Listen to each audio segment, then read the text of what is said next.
بسم اللہ الرحمن الرحیم۔ السلام علیکم۔ آج ایز ابو سو بلو کی دوسری قسط ہے اور میں آپ سے وعدہ کرتا ہوں کہ ایز ابو سو بلو انشاءاللہ اس چینل کی سب سے خوبصورت سیریز ہونے والی ہے۔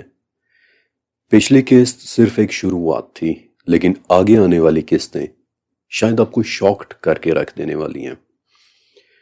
لیکن آج کی قسط میں آنے والے نئے ویور سے میری ایک ریکویسٹ ہے کہ اگر آپ اس سیریز کو اس کی مکمل گلوری کے ساتھ دیکھنا چاہتے ہیں تو اسے پہلی قسط سے دیکھنا شروع کیجیے گا، کیونکہ تبھی یہ سیریز آپ کو اپنی پوری شان و شوکت کے ساتھ نظر آئے گی۔ اور جو میرے ریگولر ویورز ہیں وہ سب یقیناً آج بہت زیادہ ایکسائٹڈ ہوں گے، کیونکہ آج ہمارا سدرۃ المنتہا کی طرف کا سفر اپنے اگلے فیز میں داخل ہونے والا ہے۔ پچھلی قسط کے اندر میں نے آپ کو ایک انتہائی زبردست اور ایک بہت ہی پاورفل حدیث سنائی تھی کہ نیل اور فرات یہ ہماری دنیا کے دو دریا ہیں، لیکن حدیث کے مطابق یہ دونوں دریا در حقیقت سدرۃ المنتہا کی جڑوں سے نکل رہے ہیں۔ اور سدرۃ المنتہا کیا ہے؟ چھٹے آسمان کے اوپر لگا بیری کا ایک بہت ہی عظیم الشان درخت۔ اور ہم نے اپنا یہ سفر اسی حدیث کی بیس پر شروع کیا تھا کہ اگر ہم نیل اور فرات کے سورس تک پہنچ جائیں تو ٹیکنیکلی ہمیں سدرۃ المنتہا کی جڑوں سے نکلنا چاہیے، رائٹ؟ اوکے، ہمارا یہ سفر پچھلے ہفتے شروع ہوا تھا اور سیٹلائٹ ٹیکنالوجی کو استعمال کرتے ہوئے ہم نے پہلے نیل کو ریورس ٹریک کیا اور دیکھا کہ بظاہر تو دریائے نیل لیک ایلبرٹ سے شروع ہوتا ہے اور پھر 11 ملکوں کو کراس کرتا ہوا مصر سے بالآخر میڈیٹرینین میں گر کر ختم ہو جاتا ہے۔ لیکن راستے میں ایک جگہ ایسی آتی ہے کہ جہاں یہ دریا ایکچولی غائب ہو جاتا ہے، اور وہ جگہ کون سی ہے؟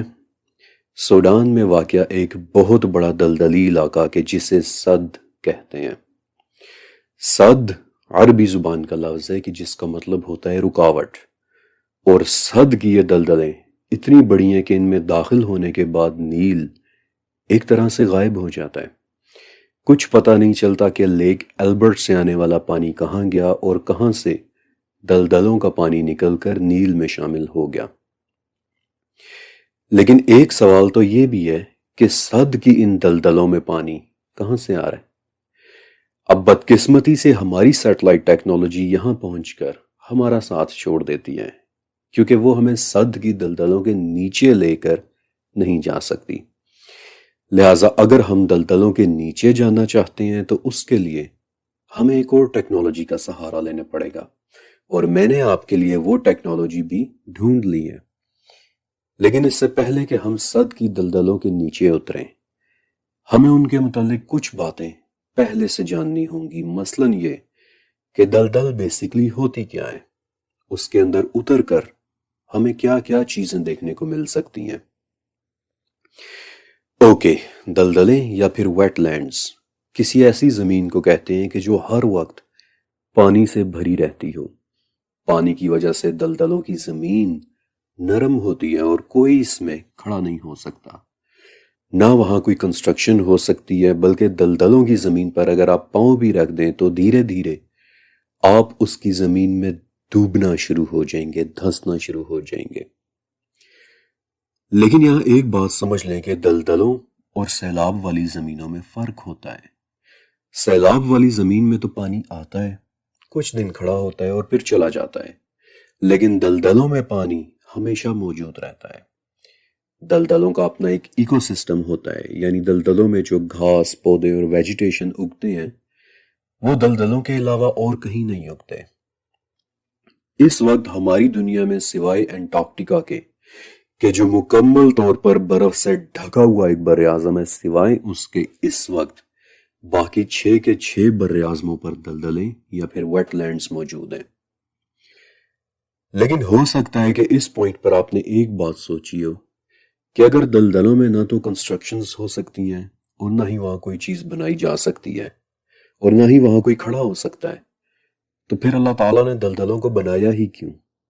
حالانکہ قرآن پاک میں تو آتا ہے کہ آسمانوں اور زمین کی پیدائش میں کچھ بھی بے مقصد نہیں ہو سکتا، تو پھر دلدلوں کا کیا مقصد ہوگا؟ ایکچولی مقصد ہے، اور وہ یہ کہ دلدلیں پیچھے سے آنے والے سیلاب کے بڑے بڑے ریلوں کا زور توڑ دیتی ہیں۔ دلدلیں زمین کو سیلاب سے سیکیور رکھتی ہیں۔ اوکے، دلدلوں کے متعلق میں نے آپ کو بتا دیا، اور اب ہمارا مین سوال کہ دلدلوں میں ہر وقت کھڑا رہنے والا پانی آخر آتا کہاں سے ہے؟ تو اس پانی کے کئی سورسز ہوتے ہیں۔ بعض اوقات بارشوں سے بھی یہ پانی آتا ہے، لیکن بارشیں تو ہر وقت نہیں ہوتی۔ پھر سیلاب بھی دلدلوں میں پانی لاتے ہیں، لیکن سیلاب بھی ہر وقت تو نہیں آتے۔ لیکن دلدلوں میں پانی ہر وقت موجود رہتا ہے، اور یہی ہمارا سوال ہے کہ یہ پانی آتا کہاں سے ہے۔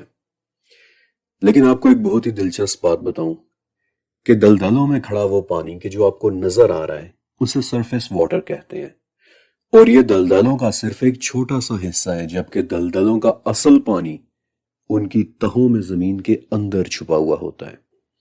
زمین کے اندر سے پانی کی ایک بڑی مقدار نکل کر دلدلوں کے ذریعے دریائے نیل میں شامل ہو رہی ہے، اور وہیں زمین کے نیچے دریائے نیل کا سورس چھپا ہوا ہے، اور وہ کیا ہے؟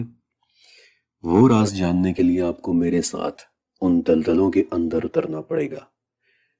لیکن اس سے پہلے کہ ہم دلدلوں میں اتریں، ایک چھوٹی سی بات میں آپ کو پہلے بتا دینا چاہتا ہوں، اور اس بات کو اپنے ذہن میں رکھنا ہے، کیونکہ آگے چل کر یہ بات بہت زیادہ اہم ہو جائے گی۔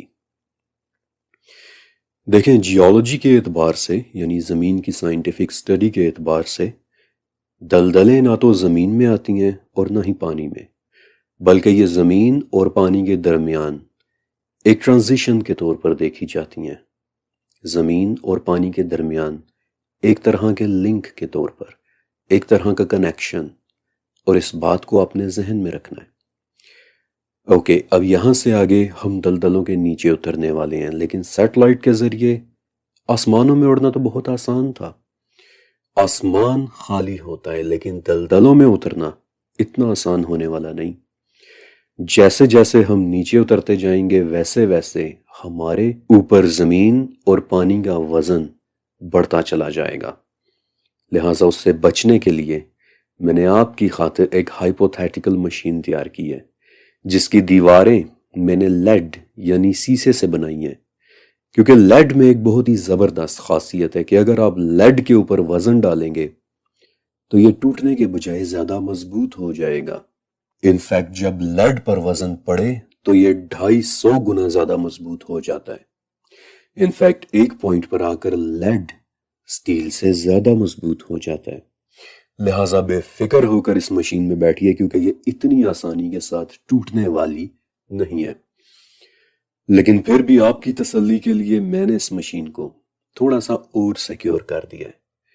میں نے اس پر کاربن نینو ٹیوبز کی ایک کوٹنگ چڑھا دی ہے، جس سے دلدلوں میں اترنے والی ہماری یہ مشین وزن میں بہت ہلکی لیکن مضبوطی میں اتنی کمال ہو گئی ہے کہ اب ہم اس میں بیٹھ کر جتنی مرضی گہرائی میں چلے جائیں، نہ تو یہ ٹوٹنے والی ہے اور نہ ہی یہ کرش ہونے والی ہے۔ لہٰذا آئیے میرے ساتھ اس مشین کے اندر بیٹھیں، کیونکہ اب ہم دلدلوں کے اندر داخل ہونے والے ہیں۔ دلدل میں اترنے کے بعد جس چیز نے ہمارا راستہ سب سے پہلے روکا ہے وہ ہے دلدل کے اندر موجود لاکھوں ٹن پانی کہ جو نیچے زمین کے اندر سے آ رہا ہے، اور اسے گراؤنڈ واٹر کہتے ہیں۔ گراؤنڈ واٹر کا کانسیپٹ سمجھنا بہت ہی آسان ہے۔ آپ سب نے اپنی زندگی میں کبھی نہ کبھی کوئی کنواں ضرور دیکھا ہوگا۔ اب میرا آپ سے ایک سوال ہے کہ جب ہم کنواں کھودتے ہیں تو اس میں پانی کہاں سے آتا ہے؟ کنویں میں پانی زمین کے اندر سے آتا ہے، اور اس پانی کا نام گراؤنڈ واٹر ہے، یعنی زمین کا پانی۔ گراؤنڈ واٹر انسان کے استعمال کا سب سے پرانا، سب سے اہم اور سب سے بڑا سورس ہے۔ صدیوں سے پاکستان اور انڈیا میں کنویں کھود کھود کر اس خزانے کو نکالا جا رہا ہے، لیکن آپ دیکھیں گے کہ جیسے جیسے ہم دلدلوں کی گہرائیوں میں جا رہے ہیں، ویسے ویسے گراؤنڈ واٹر صاف ہوتا چلا جا رہا ہے۔ ایسا اس لیے کیونکہ گراؤنڈ واٹر دنیا کے صاف اور شفاف ترین پانیوں میں سے ایک ہے۔ اس میں سرفیس واٹر کی طرح کیچڑ اور آلودگی نہیں ہوتے، بلکہ زمین اسے فلٹر کر چکی ہوتی ہے۔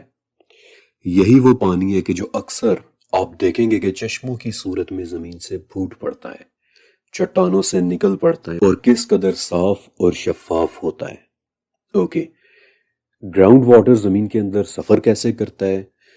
زمین اندر سے خالی تو نہیں ہوتی، بلکہ یہ تو مٹی، چٹانوں، پتھروں اور طرح طرح کے مٹیریل سے بھری ہوئی ہوتی ہے۔ جب آپ کنواں کھودتے ہیں تو زمین کے اندر سے کیا نکلتا ہے؟ مٹی، پتھر، چٹانیں۔ تو پھر گراؤنڈ واٹر زمین میں کیسے سفر کرتا ہے؟ زمین میں سفر کرنے کے لیے گراؤنڈ واٹر اپنا ایک راستہ بناتا ہے۔ اس راستے کی شکل چھوٹی چھوٹی دراڑوں، کریکس اور فشرز کی طرح ہوتی ہے، اور ان راستوں کو ایکوافرز کہتے ہیں۔ انفیکٹ جب ہم کنواں کھودتے ہیں تو کنویں کے راستے میں بھی یہی ایکوافرز آتے ہیں کہ جن سے پانی نکل کر ہمارے کنویں میں آ جاتا ہے۔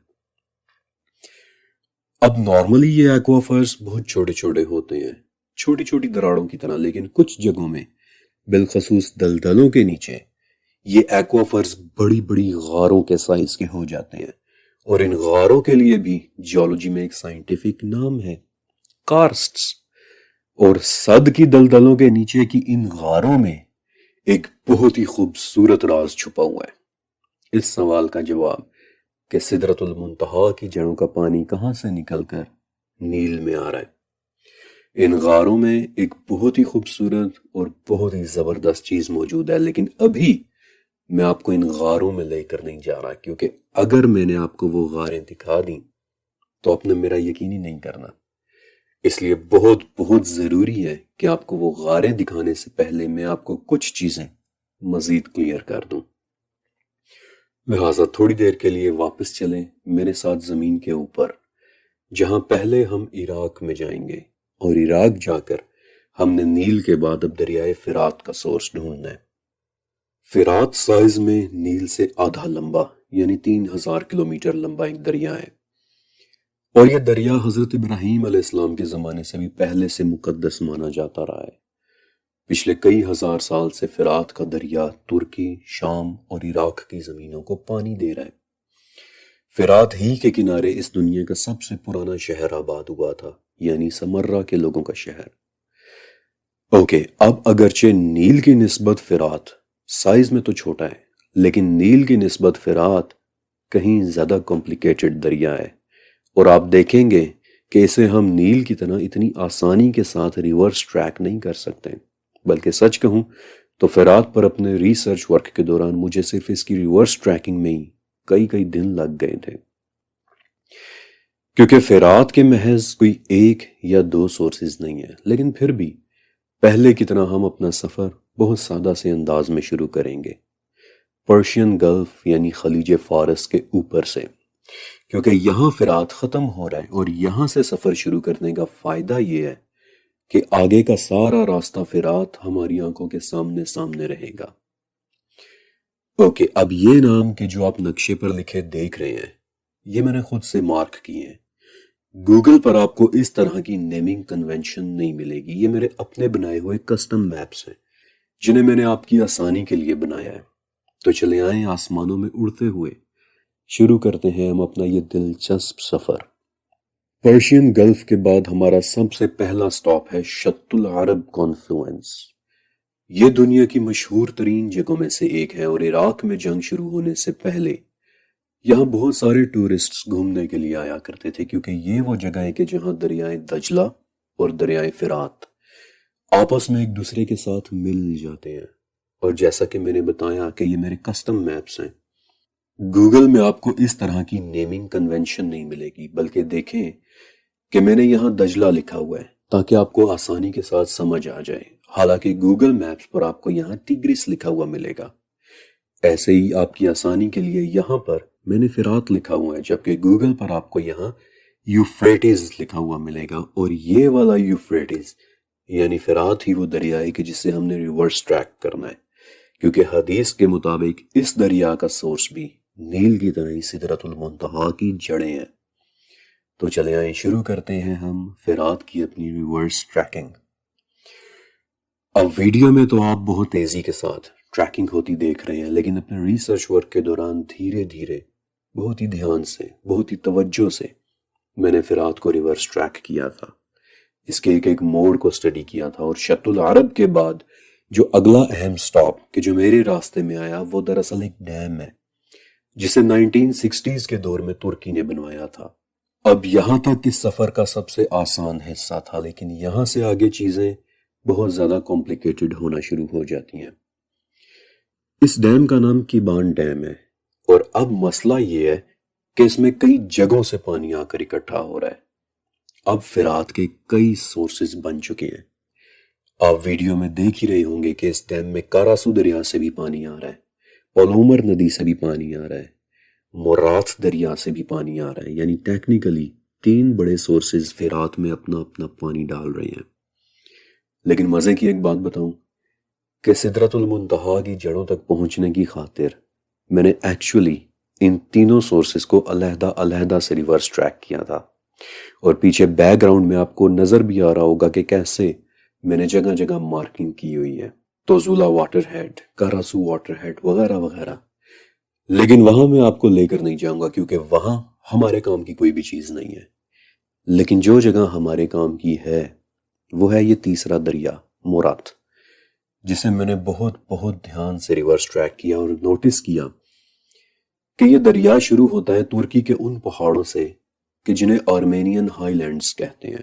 یہ جگہ آرمینیا کے بہت قریب ہے، اور یہاں کے کچھ علاقوں میں آج بھی آرمینین زبانی بولی جاتی ہے۔ لہٰذا اپنی ریسرچ کو مزید پاورفل بنانے کے لیے میں نے کچھ حد تک آرمینین زبان اور کلچر کو بھی اسٹڈی کیا تھا کہ شاید مجھے مورات دریا کے متعلق کوئی لیڈ مل جائے، اور اللہ کا شکر ہے کہ اس نے میرے دل میں یہ خیال ڈالا۔ قدیم آرمینین زبان میں مورات کا مطلب ہوتا ہے وہ پانی کہ جو دلدلوں سے نکلے، اور واقعی مورات کے شروع سے لے کر فرات میں شامل ہونے تک راستے میں کم سے کم 5 بڑے دلدلی سسٹمز آتے ہیں کہ جہاں زمین کے اندر سے پانی نکل کر پہلے مورات میں اور وہاں سے آگے پھر فرات میں شامل ہو رہا ہے۔ اور آپ یہ دیکھ سکتے ہیں کہ میں نے ان تمام دلدلی سسٹمز کو مارک بھی کیا ہوا ہے، مارش سسٹم 1، مارش سسٹم 2 وغیرہ کے نام سے انہیں نام دیے ہوئے ہیں۔ بالکل نیل کی طرح فرات کے پانی کا کچھ حصہ بھی زمین کے اندر سے آ رہا ہے، ان غاروں سے کہ جو پانی سے بھری ہوتی ہیں، ایگزیکٹلی وہی غاریں جن کے اندر ایک بہت ہی زبردست چیز موجود ہے اور جسے ابھی تک میں نے آپ سے چھپا کر رکھا ہوا ہے۔ لیکن آپ ایک بڑی ہی مزے کی چیز دیکھنا چاہتے ہیں۔ ویسے تو وہ چیز ہمارے آج کے اس ٹاپک سے ریلیٹڈ نہیں ہے، لیکن آپ کو پتہ ہے کہ اس وقت ہم کہاں کھڑے ہوئے ہیں؟ مورات دریا کے اس حصے میں کہ جہاں زمین کے نیچے سے پانی نکل کر فرات میں جا رہا ہے، رائٹ؟ لیکن آپ کو ایک بہت ہی مزے کی بات بتاؤں، ذرا پہلے مجھے اپنا یہ میپ سیٹ کر لینے دیں، پھر میں آپ کو ایک بہت ہی زبردست چیز دکھاتا ہوں۔ اوکے، اس وقت میپ پر دیکھیں آپ کو کیا نظر آ رہا ہے۔ مورات دریا کا سورس یعنی کہ وہ جگہ جہاں سے مورات شروع ہوتا ہے، اور پھر راستے میں آنے والے 5 مارش سسٹمز یعنی کہ دلدلیں۔ لیکن غور سے دیکھیں، آپ کو پتا ہے کہ آپ کہاں کھڑے ہیں؟ آپ کو پیچھے ایک پہاڑ نظر آ رہا ہے کہ جس کی چوٹی برف سے ڈھکی ہوئی ہے۔ آپ کو پتا ہے کہ وہ کون سا پہاڑ ہے؟ یہاں سے صرف 80 کلومیٹر دور وہ پہاڑ مشہور ماؤنٹ جودی ہے کہ جہاں سورہ ہود کے مطابق حضرت نوح علیہ السلام کی کشتی رکی تھی۔ یہی وہ جگہ ہے کہ جس کے متعلق مشہور ہے کہ یہیں پر زمین نے وہ سارا پانی اپنے اندر کھینچ لیا تھا کہ جس نے پوری دنیا کو 40 دن تک سیلاب میں ڈبوئے رکھا تھا۔ وہ طوفان کہ جس میں حضرت نوح علیہ السلام کی کشتی جانوروں اور انسانوں کو لے کر پانی کی پہاڑوں جتنی بڑی بڑی لہروں میں یہاں سے وہاں اور وہاں سے یہاں ہچکولے کھاتی رہی تھی، اور بالآخر سورہ ہود کے مطابق جودی پہاڑ پر ٹھہر گئی تھی۔ اور یہی ہے وہ جودی پہاڑ کہ جو اس وقت آپ کو بیک گراؤنڈ میں صرف 80 کلومیٹر دور نظر آ رہا ہے۔ میں جانتا ہوں کہ یہ ٹاپک ہماری آج کی قصے سے ریلیٹڈ نہیں ہے، لیکن اس وقت ہم ایک ایسی جگہ پر کھڑے ہیں کہ جہاں دوبارہ شاید ہمارا آنا نہ ہو، اس لیے مجھے اجازت دیں کہ میں آپ کو تھوڑی دیر کے لیے جودی پہاڑ پر اپنے ساتھ لے جاؤں، کیونکہ وہاں میں آپ کو ایک بہت ہی دلچسپ چیز دکھانا چاہتا ہوں، اور چونکہ مجھے امید تھی کہ آپ مجھے منع نہیں کریں گے، اس لیے میں نے پہلے سے ہی آپ کو جودی پہاڑ پر لے جانے کی تیاری کر کے رکھی ہوئی تھی۔ اوکے، اب جو میں آپ کو بتانے والا ہوں اسے میں 100% انڈورس نہیں کرتا، یعنی کہ میں یہ نہیں کہتا کہ یہ سب 100% سچ ہے، لیکن اب چونکہ ہم جودی پہاڑ پر موجود ہیں اس لیے میں آپ کو یہاں ایک بڑی دلچسپ چیز ضرور دکھا دینا چاہتا ہوں۔ جودی پر اس وقت 3 مشہور لینڈ مارکس ہیں۔ سب سے پہلے لینڈ مارک کا نام ہے نوآز آرک، یعنی نوح علیہ السلام کی کشتی۔ یہ دراصل جودی پہاڑ پر بنا ایک عجیب سا نشان ہے۔ اگر آپ اس لینڈ مارک پر کلک کریں تو آپ دیکھیں گے کہ یہ جودی کی زمین پر بنی ایک عجیب سی لینڈ فارمیشن ہے کہ جس کی شکل واقعی کسی بہت بڑی کشتی کے جیسی ہے، اور بہت سارے ریسرچرز یہ بات کہتے ہیں کہ یہ ایکچولی حضرت نوح علیہ السلام کی کشتی کا فاسل ہے کہ جو یہاں ٹھہر گئی تھی اور پھر ہزاروں سال تک یہاں ٹھہری رہی اور ایونچولی ایک فاسل میں تبدیل ہو گئی۔ بہت سارے لوگ ایسا کہتے ہیں، لیکن کیا یہ سچ ہے یا نہیں، آج اس ٹاپک کو چھیڑنے کا وقت نہیں ہے، ورنہ قسط بہت لمبی ہو جائے گی۔ لیکن چونکہ اب ہم جودی پہاڑ پر آئے ہوئے ہیں اس لیے چلیں سرسری طور پر میں آپ کو یہ چیزیں بھی دکھا دیتا ہوں۔ اسی طرح جودی کے دوسری طرف بھی نوآز آرک اور نوآز آرک نیشنل پارک کے نام سے 2 مزید لینڈ مارکس ہیں، اور اگر میں ان پر کلک کر کے ان کی امیج فائلز اوپن کروں تو آپ دیکھیں گے کہ یہاں پر بھی ایک عجیب سی لینڈ فارمیشن ہے کہ جو واقعی دیکھنے میں کسی بہت بڑی کشتی کی طرح لگتی ہے، اور یہ کہ یہاں بہت سارے لوگ آج بھی ٹورزم کے لیے جاتے ہیں۔ اب قرآن کے ذریعے ہمیں یہ تو پتہ ہے کہ نوح علیہ السلام کی کشتی جودی پر رکی تھی، اور جودی ہے تو اسی پہاڑ کا ہی نام، لیکن کیا یہ وہی جودی ہے یا پھر یہ عجیب سی لینڈ فارمیشنز واقعی نوح علیہ السلام کی کشتی کے فاسلز ہیں؟ یہ ہمارا آج کا ٹاپک نہیں ہے، اس لیے اس بارے میں آپ کو پھر کبھی بتاؤں گا۔ بائی دی ویز ایک بات تو ہے کہ قرآن کے مطابق نوح علیہ السلام کی کشتی جودی پر ہی رکی تھی، اور ٹھیک اسی آیت سے یہ بھی پتہ چل جاتا ہے کہ زمین نے اپنا پانی واپس اپنے اندر جذب کر لیا تھا، اور اس جگہ سے صرف 80 کلومیٹر دور سے فرات کا سورس شروع ہو رہا ہے، وہی فرات جس کا پانی سدرۃ المنتہا کی جڑوں سے نکل رہا ہے۔ کچھ تو ہے کہ جو پہاڑوں، زمین اور پانیوں میں ایک پراسرار سا کنیکشن پیدا کر رہا ہے، کچھ تو ہے پہاڑوں، پانیوں اور زمین میں کہ جو اتنی حیران کن چیزیں کر رہا ہے۔ مجھے اندازہ ہے کہ اس وقت آپ تھوڑے سے کنفیوزڈ بھی ہوں گے اور تھوڑے سے ایجیٹیٹڈ بھی ہوں گے کہ آخر میں ہر سوال کو اوپن اینڈڈ کیوں چھوڑ رہا ہوں، کسی بات کا فائنل جواب کیوں نہیں دے رہا۔ لیکن میں آپ سے وعدہ کرتا ہوں کہ ایک مرتبہ جب آپ ان تمام چیزوں کو علیحدہ سمجھ گئے، تب جب میں آپ کے سامنے جواب رکھوں گا اس وقت آپ کی آنکھوں کے سامنے ایک بہت خوبصورت تصویر بننا شروع ہوگی، اور ہر چیز آپ پر چاند کی روشنی کی طرح کھل کر واضح ہو جائے گی۔ اور اس کے لیے ضروری ہے کہ دلدلوں، پانیوں اور زمین کے بعد ایک مرتبہ میں آپ کو پہاڑوں کی کہانی بھی سنا دوں، کیونکہ اس کے بعد پھر آپ کے لیے سب کچھ سمجھنا بہت آسان ہو جائے گا۔ میرا وعدہ ہے کہ انشاءاللہ ہم دلدلوں کے نیچے بھی دوبارہ جائیں گے۔ میں آپ کو وہ غاریں بھی دکھاؤں گا کہ جہاں سے اس وقت میں آپ کو واپس لے آیا تھا، لیکن اس سے پہلے میں چاہتا ہوں کہ ایک مرتبہ آپ پہاڑوں کی کہانی بھی سن لیں، کیونکہ یہ سب کچھ آگے چل کر ایک دوسرے سے کنیکٹ ہو جانا ہے۔ آپ کو وہ لسٹ یاد ہے کہ جہاں قرآن و حدیث میں پہاڑوں کے متعلق حیران کن باتیں بتائی گئی تھیں؟ وہ لسٹ بہت ضروری ہے، اور اگر آپ نے وہ نہیں دیکھی تو پہلے پچھلی قسط میں جا کر وہ لسٹ ضرور دیکھیے گا، کیونکہ یہاں سے شروع ہوتی ہے ایک بہت ہی دلچسپ کہانی، پہاڑوں کی کہانی۔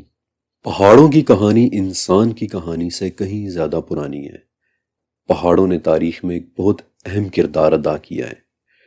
پہاڑوں کی غاروں میں انسان نے سب سے پہلے پناہ بھی لی تھی، پھر انہی پہاڑوں سے نکلنے والے دریاؤں کے کنارے انسان نے رہنا بھی شروع کیا تھا۔ بعض کیسز میں پہاڑ ہی ملکوں کی جیو پولیٹیکل باؤنڈریز بھی بنے، یعنی اس دنیا کے کچھ ملک ایسے بھی ہیں کہ جن کے درمیان پہاڑ ہیں، اور یہی پہاڑ ان ممالک کی سرحدیں بھی بن گئے، مثلا ہمالیہ کے پہاڑ کہ جو شروع سے ہی چائنا اور انڈیا اور چائنا اور پاکستان کے درمیان ایک نیچرل باؤنڈری رہے ہیں، یا پھر ہندو کش کے پہاڑ کے جنہیں سکندر اعظم یعنی الیگزینڈر دی گریٹ نے انڈیا کی سرحدیں مان لیا تھا۔ لیکن پہاڑوں کو انسان نے صرف سرحدیں ہی نہیں بلکہ بعض اوقات بہت مقدس بھی مانا ہے۔ مثلاً اسلام میں بھی کئی پہاڑوں کا ذکر بہت تقدس کے ساتھ آیا ہے۔ محمد الرسول اللہ صلی اللہ علیہ وآلہ وسلم پر پہلی وحی نازل ہوئی تھی پہاڑ پر۔ داؤد علیہ السلام کے ساتھ تسبیح کیا کرتے تھے کون؟ پہاڑ۔ دجال سے بچنے کے لیے لوگ کہاں جائیں گے؟ پہاڑوں پر۔ نبی کریم صلی اللہ علیہ وآلہ وسلم کا سفر معراج شروع ہوا تھا ایک پہاڑ سے کہ جسے آج ہم ٹیمپل ماؤنٹ کہتے ہیں۔ صالح علیہ السلام کی اونٹنی کہاں سے نکلی تھی؟ پہاڑ سے۔ میں ایک مرتبہ پھر سے کہہ رہا ہوں کہ پہاڑوں کے حوالے سے وہ پوری لسٹ ضرور دیکھیے گا کہ جو میں نے پچھلی قسط میں آپ کو دی تھی۔ لیکن صرف اسلامک اکاؤنٹس میں ہی نہیں بلکہ پہاڑوں کا تقدس آپ کو کئی دوسرے مذاہب میں بھی نظر آئے گا۔ مثلاً جاپان میں ایک پہاڑ ہے ماؤنٹ فوجی، جہاں ہر سال ہزاروں لوگ اپنے مذہبی سفر کے لیے جاتے ہیں۔ جیسے ہندو مت میں یاترا کا کانسیپٹ ہے، بلکہ یاترا کی بات کریں تو اس وقت 4 مذاہب مثلاً ہندوازم، بدھزم، جینزم اور بودھزم ایسے ہیں کہ جن میں ایک پہاڑ انتہائی مقدس مانا جاتا ہے، ماؤنٹ کیلاش، جس کے متعلق وہ لوگ کہتے ہیں کہ یہاں شیو اور پاروتی ظاہر ہوئے تھے۔ ہندو میتھولوجی کے مطابق کیلاش پہاڑ پر چڑھنا کسی کو الاؤ نہیں ہے، کیونکہ اس پہاڑ پر چڑھنے کو ہندو اس کی بے حرمتی مانتے ہیں۔ لہٰذا وہ کیا کرتے ہیں کہ وہ کیلاش پہاڑ کے گرد بنے 32 میل لمبے ایک ٹریک پر پیدل چلتے ہیں، یاترا کرتے ہیں، اور اس یاترا میں بعض اوقات انہیں 5 دن بھی لگ جاتے ہیں۔ اس کے بعد میرے ساتھ ساؤتھ امریکہ چلیں کہ جہاں 15ویں صدی کے کولمبیا اور چلی کے پہاڑوں میں ایک تہذیب رہا کرتی تھی۔ خاص قسم کے لوگ رہا کرتے تھے جنہیں انکاز کہتے ہیں۔ انکاز پہاڑوں کو پاگل پن کی حد تک مقدس مانتے تھے، اور آپ کو پتہ ہے کہ ہر سال وہ لوگ پہاڑوں پر اپنے بچوں کی قربانی دیا کرتے تھے۔ اور آلدو یہ بات میں بتانا نہیں چاہتا تھا، لیکن اس قربانی کا طریقہ کار، اس کا ریچول بہت ہی ظالمانہ قسم کا تھا۔ وہ لوگ پہاڑ کی چوٹی پر اپنے بچوں کو چھوڑ آیا کرتے تھے کہ جہاں بچے برف میں جم جایا کرتے تھے۔ یہ ایک بہت ہی ڈسٹربنگ پریکٹس تھی، لیکن صدیوں تک وہ لوگ پہاڑوں کے تقدس کے نام پر یہی کچھ ہی کرتے رہے ہیں۔ تبت میں آپ کو پتہ ہی ہوگا کہ بدھزم کے بھکشو یعنی مونکس، وہ لوگ ہمیشہ پہاڑوں پہ بنی موناسٹریز میں رہتے ہیں۔ اپنے ریسرچ ورک کے دوران ان موناسٹریز کے متعلق میں نے بڑی بڑی عجیب اور حیران کن باتیں اسٹڈی کی ہیں، اور چائنا کے پرانے ڈاکیومنٹس میں آپ کو کئی ایسے ریکارڈز مل جائیں گے کہ جن میں لکھا ہے کہ کیسے بھکشوؤں سے لے کر بادشاہ تک ہر قسم کا شخص مقدس پہاڑوں میں بنی ان موناسٹریز میں یاترا کے لیے جایا کرتا تھا، اور اپنے اس سفر کو وہ لوگ چاؤ شینگ کہا کرتے تھے۔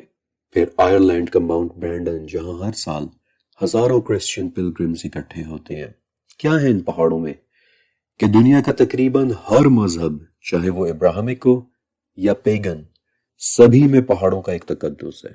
ان پر حیرت انگیز باتوں کا ہونا رپورٹ کیا جاتا ہے، بلکہ اپنے ریسرچ ورک کے دوران میں نے ایسے قدیم ڈاکیومنٹس بھی دیکھے کہ جن سے یہ پتہ چلتا ہے کہ بعض اوقات پہاڑوں کے گرد بستیاں بھی ان کے تقدس کی وجہ سے بسائی جاتی تھیں، اور اکثر گاؤں والے اپنے مردوں کو بھی پہاڑوں کے اوپر ہی دفنایا کرتے تھے، کہ جس کی ایک مثال جاپان کا ایک پہاڑ ماؤنٹ کویاسان ہے، کہ جو جاپان کا ایک مقدس پہاڑی قبرستان ہے۔ یا پھر اس کی دوسری مثال یروشلم کا جبل زیتون ہے، کہ جسے پچھلے 3000 سال سے یہودی ایک قبرستان کے طور پر استعمال کر رہے ہیں۔ اور کچھ مسلم سکالرز کے مطابق ماؤنٹ اولیو یعنی جبل زیتون ہی وہ جگہ ہے کہ جس کی اللہ تعالیٰ نے سورہ تین میں قسم بھی اٹھائی ہے، وَالتِّینِ وَالزَّیْتُونِ۔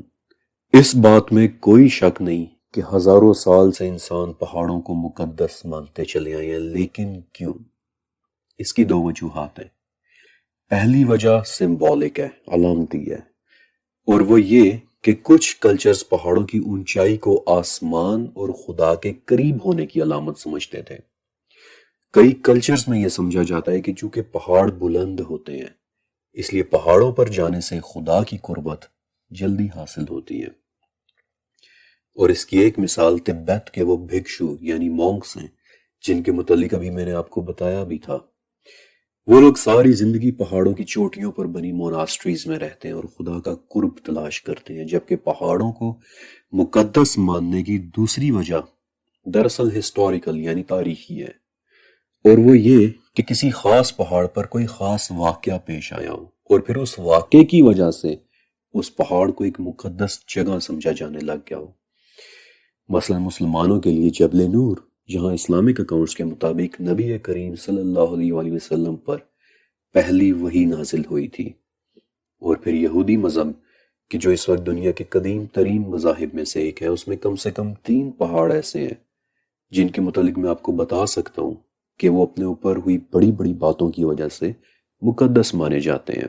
مثلا پہلی جگہ کہ جہاں ابھی تھوڑی دیر پہلے میں آپ کو لے کر بھی گیا تھا، ماؤنٹ جودی، یا جس کا دوسرا نام ماؤنٹ ارارات بھی ہے، اور یہودیوں کا دل و جان سے ماننا ہے کہ یہی وہ جگہیں کہ جہاں حضرت نوح علیہ السلام کی کشتی رکی تھی۔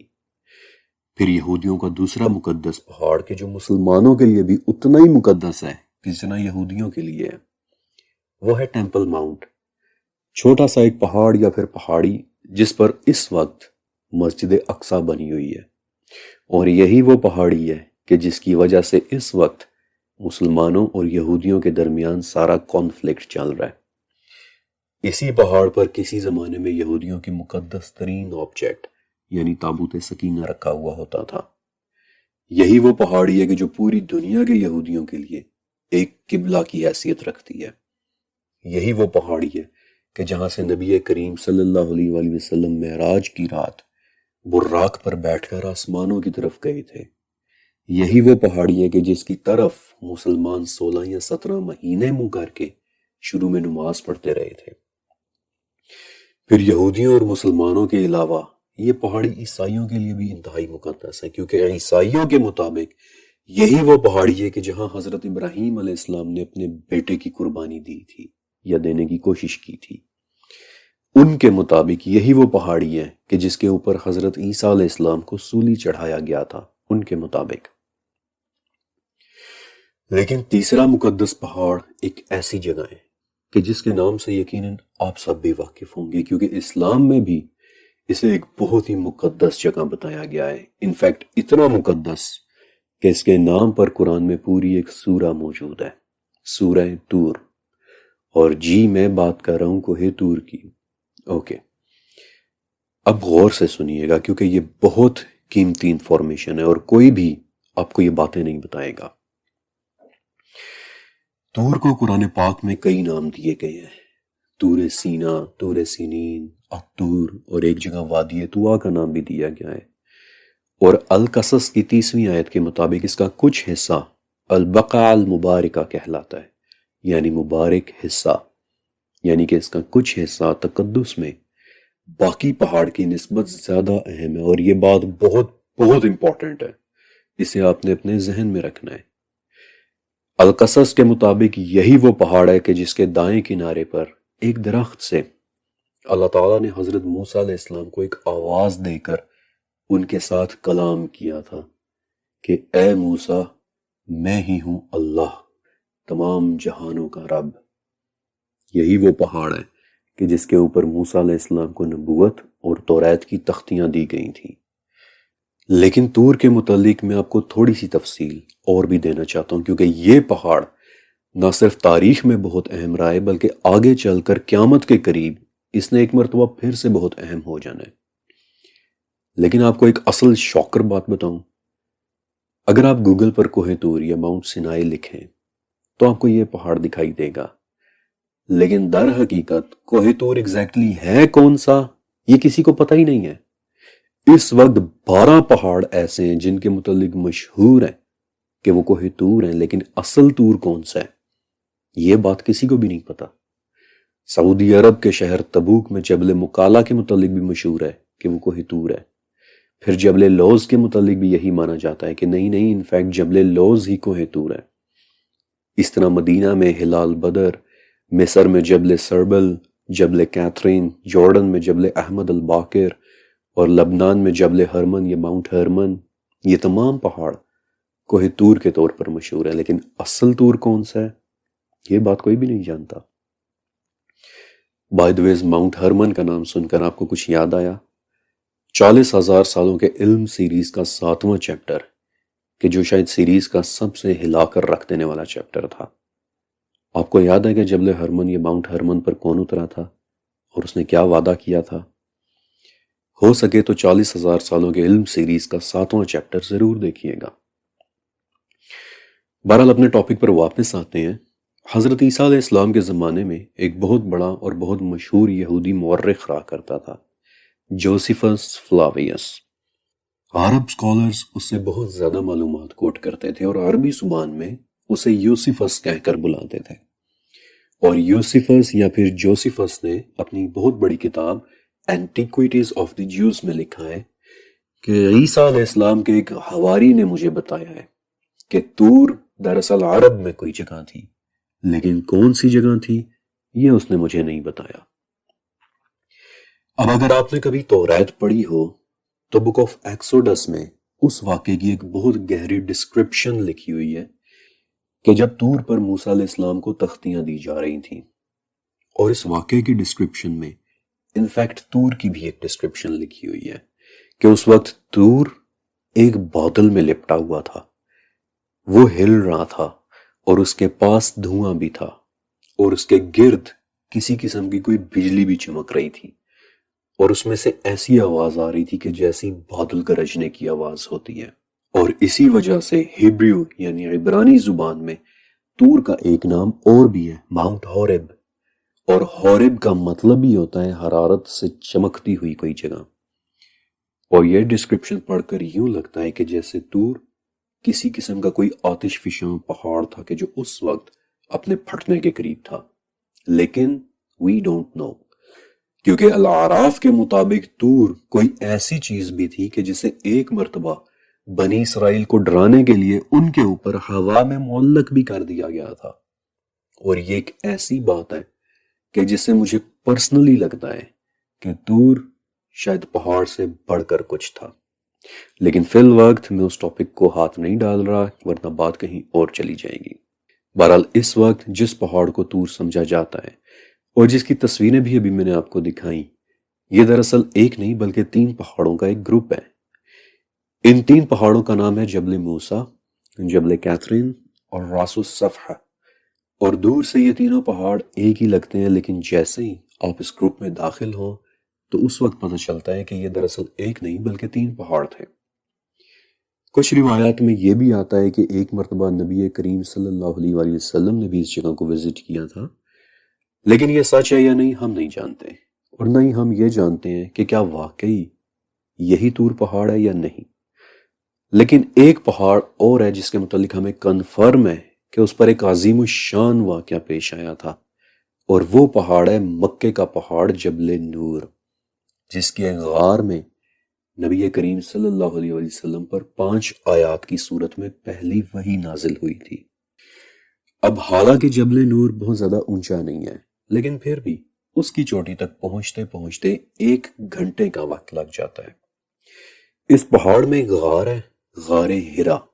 ہرا کا مطلب ہوتا ہے جواہرات کا گھر، اور جواہرات کا یہ گھر غار ہرا وہ جگہ ہے کہ جہاں نبی کریم علیہ السلام خلوت کے لیے جایا کرتے تھے۔ مسلمانوں کے لیے حرمین شریفین اور مسجد اقصی کے بعد جبل نور مقدس ترین مقام سمجھا جاتا ہے۔ ان 2 قسطوں کے اندر میں نے آپ کو ذہنی طور پر تیار کیا ہے، آپ کو وارم اپ کیا ہے، آپ کو وہ تمام انفارمیشن دی ہے کہ جسے جاننا بہت ضروری تھا۔ میں نے آپ کو نیل اور فرات ریورس ٹریک کر کے دکھائے، میں آپ کو اپنے ساتھ ان دلدلوں کے نیچے بھی لے کر گیا جہاں سے کچھ پانی نکل کر باہر نیل اور فرات میں شامل ہو رہا ہے، یعنی دلدلوں کے نیچے وہ بڑی بڑی غاریں کہ جو ہر وقت پانی سے بھری رہتی ہیں، اور انہی غاروں کے اندر نیل اور فرات کے پانی کا ایک راز چھپا ہوا ہے کہ جو ابھی تک میں نے آپ سے چھپا کر رکھا ہے۔